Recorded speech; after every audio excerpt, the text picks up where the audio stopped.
Hello students. तो आज हम मैथ में 9th क्लास की मैथ में रेखाएं एवं कोण में कोणों के बारे में पढ़ने वाले हैं कि कितने प्रकार के कोण होते हैं, उनकी डिफिनीशन क्या क्या है, जिससे आगे जब हम एक्सरसाइज करें तो हमको क्लियर ये सब कुछ पता हो।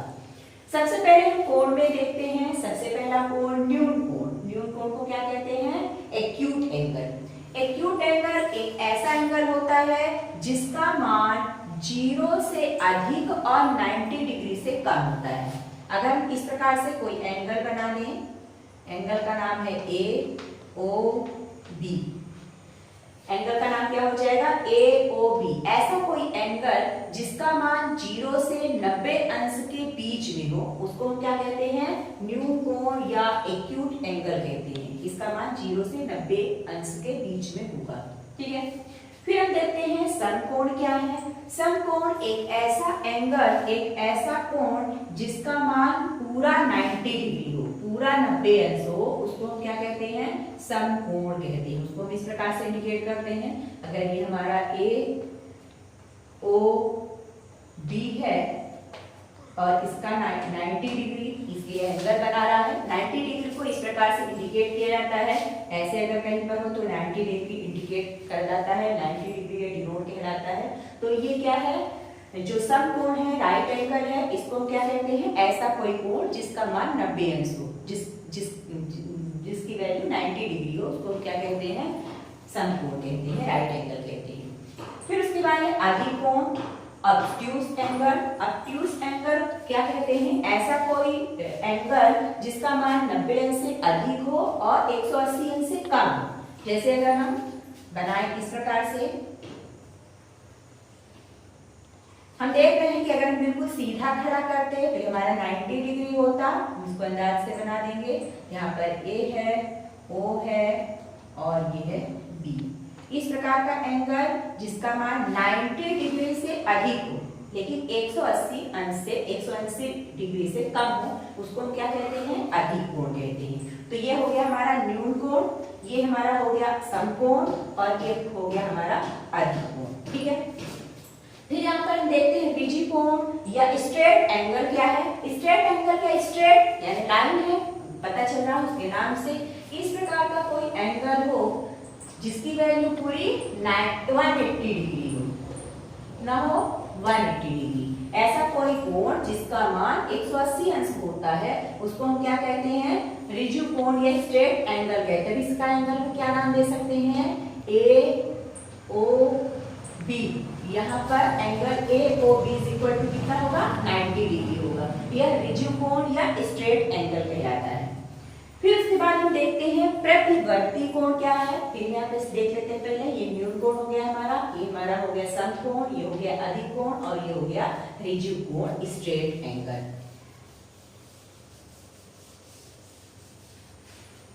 अब यहाँ पर हम देखते हैं नेक्स्ट प्रतिवर्ती कोण, रिफ्लेक्स एंगल क्या है। रिफ्लेक्स एंगल क्या होगा? जिस कोण का मान 180 अंश से ज्यादा लेकिन 360 अंश से कम। जिस एंगल का मान 180 अंश से ज्यादा लेकिन 360 अंश से कम हो, उसको क्या कहते हैं? रिफ्लेक्स एंगल या प्रतिवर्ती कोण। जैसे मान लीजिए कि हमने इस तरह से बताया AOB, तो अगर इतना एरो करेंगे तो ये न्यून कोण कहलाएगा। हम कैसा ले? हम इसका अपोजिट ले। ये एंगल हमारा AOB इतना 180 डिग्री से ज्यादा होगा और 360 से कम होगा। ये क्या कहलाएगा? प्रतिवर्ती कोण या रिफ्लेक्स एंगल, ये एंगल कहलाएगा। ठीक है ना। इसको हम कैसे प्राप्त करते हैं? अगर न्यून कोण पता होता है तो 360 में हम न्यून कोण को घटा देते हैं तो हमारा आ जाता है प्रतिवर्ती कोण। ठीक। फिर यहाँ पर हम देखते हैं पूरक कोण क्या है। ऐसे दो कोण जिनका योग 90 अंश होता है उसको हम कहते हैं पूरक कोण या कॉम्प्लीमेंट्री एंगल्स।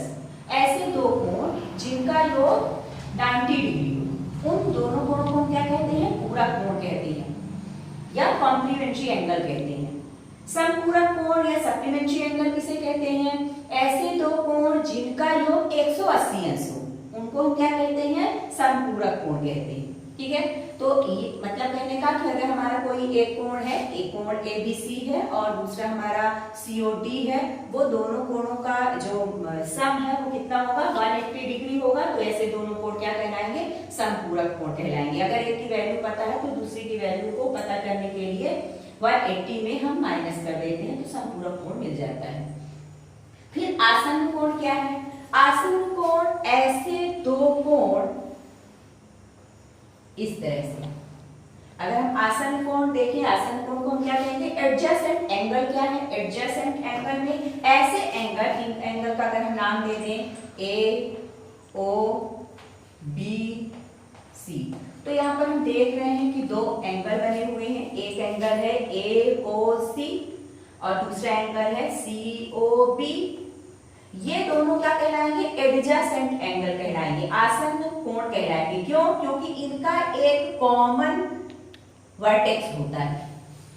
वह दो एंगल जिनका एक कॉमन वर्टेक्स हो, जिनका एक उभयनिष्ठ शीर्ष हो, उभयनिष्ठ का मतलब ये दोनों में, हम देख रहे हैं कि जो वर्टेक्स है O, यह AOC में भी है और COB में भी है। तो ऐसे दो एंगल जिनका एक वर्टेक्स कॉमन, उसको हम क्या कहते हैं, उनको हम कहते हैं आसन्न कोण या एडजेसेंट एंगल। यहाँ पर angle AOC and angle COB adjacent angle कहलाएंगे।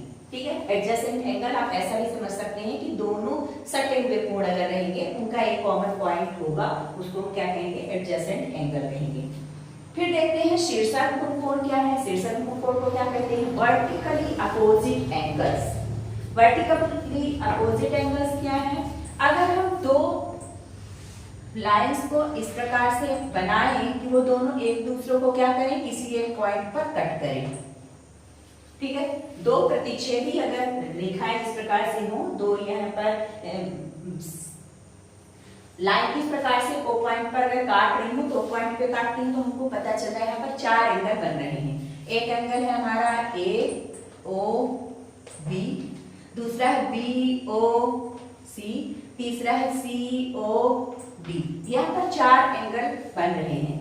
तो वर्टिकली अपोजिट का मतलब क्या है, एंगल AOB और एंगल COD। एंगल AOB और एंगल COD ये दोनों एक दूसरे के क्या है, वर्टिकली अपोजिट एंगल है, शीर्षाभिमुख कोण है। तो यहाँ पर शीर्षाभिमुख कोण क्या होते हैं, बराबर होते हैं। Angle AOB and angle COD ये दोनों एंगल क्या होंगे, बराबर होंगे और ये दोनों शीर्षाभिमुख कोण या कि वर्टिकली अपोजिट एंगल कहलाती है। इसी तरह से इसमें एक और शीर्षाभिमुख कोण है, एक और वर्टिकली अपोजिट एंगल है। कौन कौन सा है, BOC, एंगल BOC और एंगल DOA, एंगल DOA।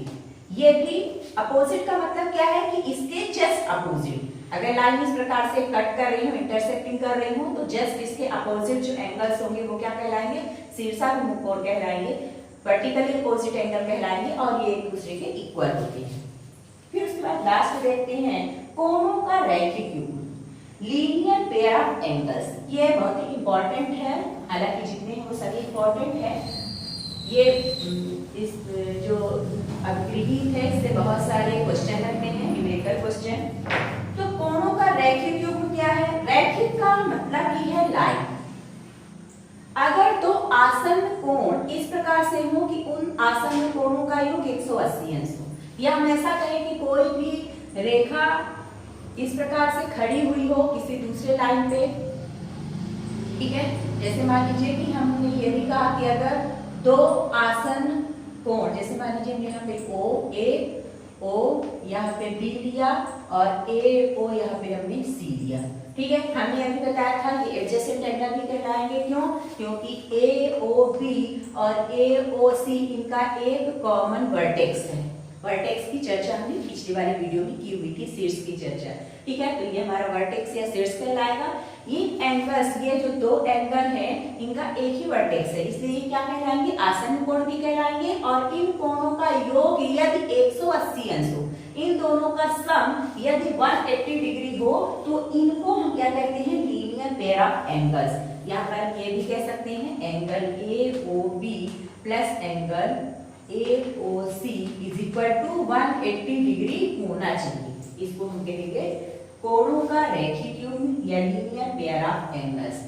तो यहाँ पर हमने देखा कि कितने प्रकार के एंगल्स होते हैं, कितने प्रकार के कोण होते हैं और उसको हम किस प्रकार से समझ सकते हैं। ठीक है, तो आज के वीडियो में इतना ही, फिर उसके बाद हम मिलते हैं अगले वीडियो में। धन्यवाद।